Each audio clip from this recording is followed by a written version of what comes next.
So, new stuff. 3.2 again, day 2. We have one more method to learn called substitution. Take a second, jot it down in your notes. Goal is to solve a linear system using substitution.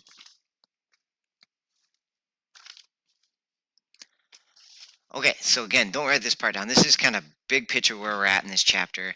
System is a group of two or more equations. So looking back one slide, we have a system there that's got x and y. That's two equations. And the solution is the xy pair that works for both. So most of the time we get something like 2 and 5 for our solutions.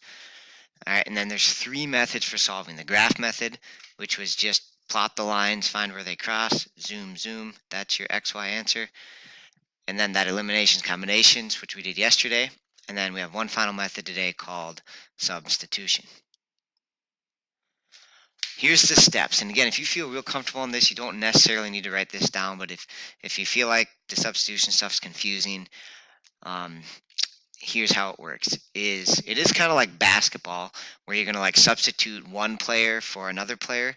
So you're gonna take out an x variable and replace it with some expression involving y. So it is much like sports, where you replace one player with a different player. Okay, but here's the step. So if it's not already true, sometimes it'll be true, but if it's not already true, you need to get x or y alone in either one of the equations. So get an x equals or y equals in either one of them. Then you're going to substitute into the other equation. You'll solve for one variable, get something like x equals 7. And then much like our method from yesterday, once you have the one variable, plug it into either equation to find the other variable. Okay, so these definitely have them down. Here's our first example using substitution. And we're just going to, this one, I guess, ends up being the easier, the starter one, because you have y alone already. So if you look at the second equation, we have y equals right here. All right, and so we can go ahead and plug it in to the other equation. We don't have to solve for x or y. We don't have to do step 1. We can just plug it in right away. Okay, so we have y equals this, and I'm going to go over to the other equation, and I'm going to rewrite it, except wherever I had y, I had 4 times y. Now I'm just putting a blank there because it's getting taken out of the basketball game. It's being substituted, and in its place, since y is equal to 10 minus 2x, we can take out the y and replace it with the statement 10 minus 2x.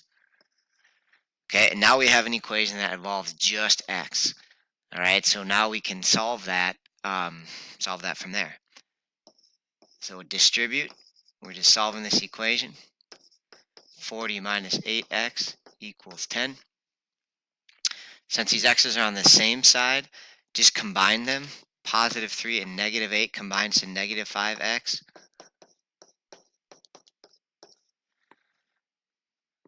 Now just do some more algebra. Minus 40 from both sides.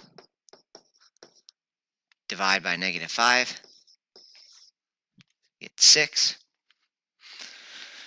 Okay, and we're not quite done yet because we still have to find y. So plug in the 6 up here for x. So we have 10 minus 2 times 6. So y would be 10 minus 12, negative 2. Okay, and that's our xy solution to the system. All right, and all that really gets harder from here is not all the ones will have y alone. So this one was kind of easy because we had y alone first, and so we made our life a little bit easier. So the next examples will get slightly more complex. Okay, so definitely jot this example down. All right, once you got it copied down, don't write down this first part. Okay, so the hardest thing is we have to solve for y or x, one of the variables in either equation. And this is critical because if you do this wrong, you're going to end up making a mess. Okay, so I'm going to show you the wrong way to do it first. All right, so we could take this equation on the left and say, you know what, I know how to get y alone. I'm going to minus x, so get 3y equals 5 minus x, and then I would divide by 3, but now I've got a giant mess. I've got 5 thirds minus 1 third x. All right, and if possible, we'd like to avoid having to work with these weird fractions or decimals. All right, because if we continued from here, we do our substitute step, but now we're substituting with these weird decimals. Okay, so that's not wrong. It's just going to make life hard because we've got to deal with fractions. Okay, so the easier thing, and again, you can use either equation, but the easier thing is to realize, hey, I could get x alone, right? It's almost by itself already. All I need to do is do a minus 3y, and then voila, x is alone.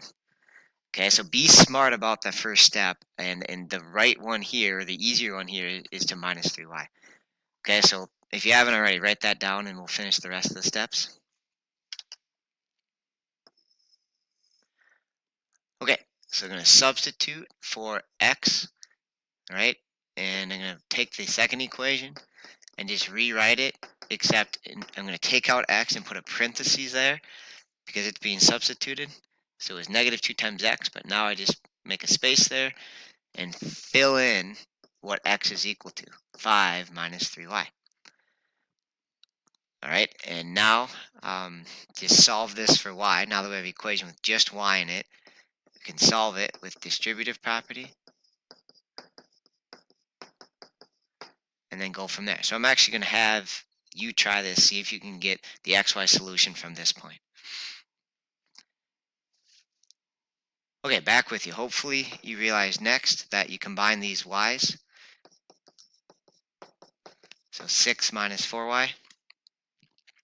Add 10 to both sides. So we get positive 5. Divide by 2, and oh, don't freak out. We just got a decimal. That can happen. But 5 divided by 2 is just 2.5. Okay, now we got to substitute to find x. So to complete the question, and you can use any equation you want, either the first two, the original ones, but it's actually easiest if you just go right back over here and put y right there, right? Because we have x equals, and then you just do 5 minus 3 times 2.5. So we get 5 minus 7.5, 3 times 2.5. That's a bad 5, sorry. And then 5 minus 7.5 is negative 2.5. So our solution is y positive 2.5, x negative 2.5.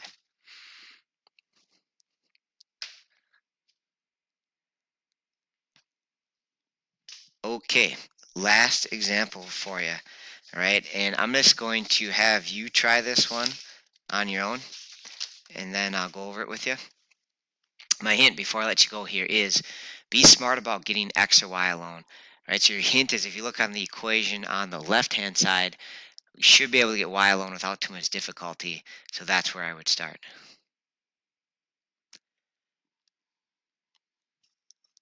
Okay, here we go with the answer.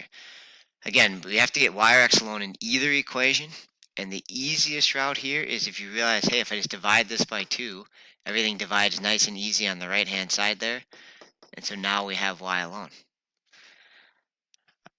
From here, substitute into the other equation. So I'm going to go over here, and I'm going to do 3x minus, and then that's where y used to be. And in its place, put the statement negative 2x plus 9. Okay, and this is kind of tricky here because this says subtract all of y. So we have to subtract all of that statement, which essentially means the negative symbol gets distributed to both parts. All right, so it's going to look like 3x plus 2x minus negative. Plus 9, when you distribute the negative, becomes like a minus 9. And that's real tricky when you have a negative there. So just be careful. If you didn't get it right, that's likely a reason. Okay, from here, 2x and 3x is easier to write as 5x, simpler to write as 5x. They're on the same side, combine them. Add 9 to both sides. Divide by 5. Okay, and boom, we got 1. Find y. So I'm going to go over this equation and put 1 in for x. So we'll have negative 2 plus 9, and y is 7. So our solution is x1, y 7.